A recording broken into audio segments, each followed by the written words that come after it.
78ನೇ ಸ್ವಾತಂತ್ರ್ಯ ದಿನಾಚರಣೆ ಅಂಗವಾಗಿ ಹಾಸನ ಜಿಲ್ಲೆಯಲ್ಲಿ ಈ ಬಾರಿ ವಿನೂತನವಾಗಿ ಹಮ್ಮಿಕೊಂಡಿದ್ದ ತ್ರಿವರ್ಣ ಧ್ವಜ ಮೆರವಣಿಗೆ ಜಿಲ್ಲಾ ಉಸ್ತುವಾರಿ ಹಾಗೂ ಸಹಕಾರ ಸಚಿವ ಕೆಎನ್ ರಾಜಣ್ಣ ಡಿಸಿ ಕಚೇರಿ ಆವರಣದಲ್ಲಿ 2500 ಅಡಿ ಉದ್ದದ ತ್ರಿವರ್ಣ ಧ್ವಜ ಮೆರವಣಿಗೆಗೆ ಹಸಿರು ನಿಶಾನೆ ತೋರುವ ಮೂಲಕ ಚಾಲನೆ ನೀಡಿದರು.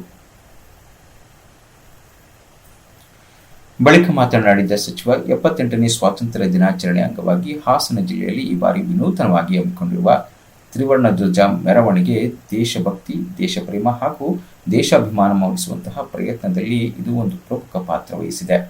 ಹಾಸನದಲ್ಲಿ ಪ್ರಪ್ರಥಮವಾಗಿ 2500 ಅಡಿಗಳ ಧ್ವಜವನ್ನು ಡಿಸಿ ಕಚೇರಿಯಿಂದ ಪೆರೇಡ್ ಮೈದಾನವರೆಗೂ ಹಾಸನ ನಗರದ ಎಲ್ಲಾ ಶಾಲೆಯ ವಿದ್ಯಾರ್ಥಿಗಳು ಒಳಗೊಂಡಂತೆ ಈ ತ್ರಿವರ್ಣ ಧ್ವಜವನ್ನು ಪಟ್ಟಣದಲ್ಲಿ ಅನಾವರಣ ಮಾಡುವಂತಹ ಒಂದು ಪ್ರಯತ್ನಕ್ಕೆ ಕಾರಣರಾದ ಎಲ್ಲ ದೇಶ ಅಭಿಮಾನಿಗಳಿಗೂ ಮತ್ತು ಅಧಿಕಾರಿಗಳಿಗೂ ಹಾಗೂ ಸಾರ್ವಜನಿಕರಿಗೂ ಅಭಿನಂದನೆ ಸಲ್ಲಿಸುತ್ತೇನೆ ಎಂದರು.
ಮೀಟರ್ಸ್ ಅಡಿನಾ ಮೇಡಮ್?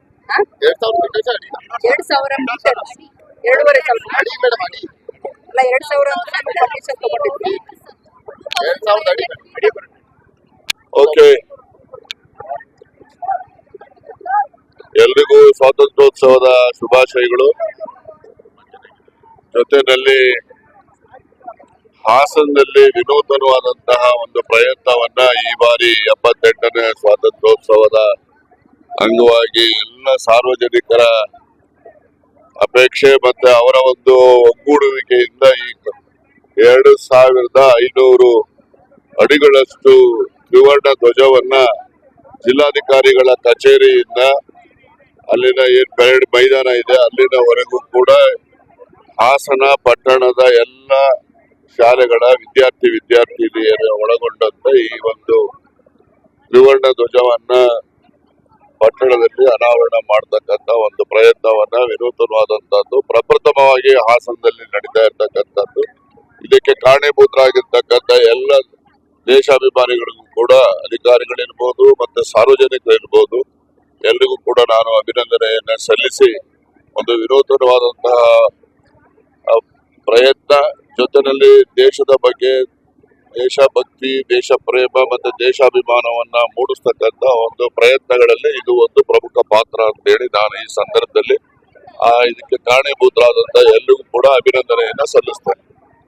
ಕಾರ್ಯಕ್ರಮದಲ್ಲಿ ಸಂಸದ ಶ್ರೇಯಸ್ ಪಟೇಲ್, ಶಾಸಕ H B. Swaroop, B C Satyabhama, SP Mohammed Sujeer, CEO B R. Poorna, ADC K T. Shantala, ಪತ್ರಕರ್ತ ತೌಫಿಕ್ ಅಹಮದ್ ಮತ್ತಿತರರು ಹಾಜರಿದ್ದರು.